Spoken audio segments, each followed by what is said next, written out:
পুকুর থেকে ভেসে ওঠা লাশটি ছিল ইসলামী বিশ্ববিদ্যালয়ের মেধাবী ছাত্র সাজিদ আব্দুল্লাহ। তাকে শ্বাসরোধে হত্যা করা হয়েছে 16 জুলাই রাতে 3টায়। জুলাই যুদ্ধে খুন কেন? শিক্ষার্থী হত্যা কেন? আমরা অনেক কষ্ট বেদনা বিধুর মন নিয়ে আজকে এখানে উপস্থিত হতে হয়েছে যে একটি তরতাজা মেধাবী শিক্ষার্থী জুলাই যোদ্ধার প্রাণ ঝরে গেল, অথচ আমরা বিচারের কোনো ধরনের উদ্যোগ আমরা দেখতে পাইনি। আমার ভাই সাজিদ শুধু একজন সাধারণ শিক্ষার্থী ছিল না, সে ছিল একজন স্বপ্নবাজ তরুণ, যিনি গত বছর জুলাইয়ের গণঅভ্যুত্থানের সম্মুখ সারিতে নেতৃত্ব দিয়ে আন্দোলন করেছে, যিনি গত বছর ফেনীর বন্যায় তার ত্রাণ নিয়ে মাঠে মাঠে এলাকায় এলাকায় দৌড়িয়েছে। আমার ভাই সাজিদ গণঅভ্যুত্থানে কেন শামিল হয়েছিল? সে চেয়েছিল একটা বৈষম্যহীন, নিরাপদ, ফ্যাসিবাদ মুক্ত রাষ্ট্রের। কিন্তু গণঅভ্যুত্থান পরবর্তী এই দেশও আমার ভাইকে বিচারহীনতার এই সংস্কৃতি থেকে রক্ষা করতে পারেনি। ইসলামী বিশ্ববিদ্যালয়ের শাহ আজিজুল হক হলের সামনে পুকুর থেকে ভেসে ওঠা লাশটি ছিল ইসলামী বিশ্ববিদ্যালয়ের মেধাবী ছাত্র সাজিদ আব্দুল্লাহ। তদন্ত প্রতিবেদনে জানা গেছে, গত 16 জুলাই রাত 3টায় শ্বাসরোধ করে সাজিদ আব্দুল্লাহকে নির্মমভাবে হত্যা করা হয়।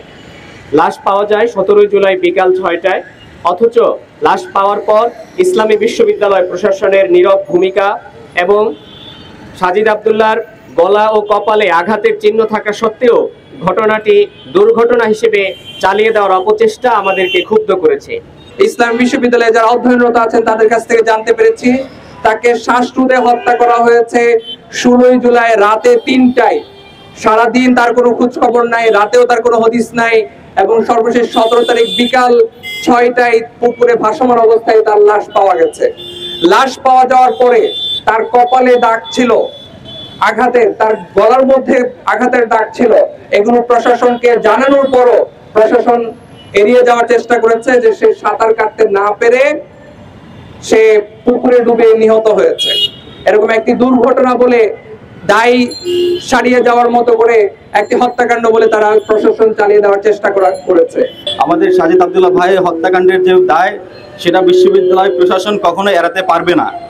কেননা তারা হত্যাকাণ্ডের পর থেকে এটাকে নিয়ে একটা ছিনিমিনি খেলা শুরু করেছে। গত 17 জুলাই আমার ভাইয়ের মরদেহ উদ্ধারের পর থেকে এ পর্যন্ত ইবি প্রশাসন নির্লিপ্ত থেকেছে, নির্বিকার থেকেছে। তারা সাজিদ হত্যার আসল খুনিদের রহস্য উদ্ঘাটনের কোনো চেষ্টাই করেনি, দৃশ্যমান কোনো পদক্ষেপই নেয়নি।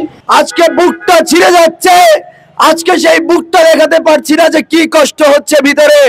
আজকে একটা কথাই বলবো, বিশ্ববিদ্যালয় প্রশাসন যদি শিক্ষার্থীদের নিরাপত্তা না দিতে পারে, সেই প্রশাসনের উপরে ধিক্কার জানাই। আমরা আজকের এই মানববন্ধন থেকে দ্রুত সাজিদ আব্দুল্লাহ হত্যার সুষ্ঠু তদন্ত চাই এবং দ্রুত বিচারের মাধ্যমে আমরা এই নিরাপত্তাহীনতার অবসান চাই।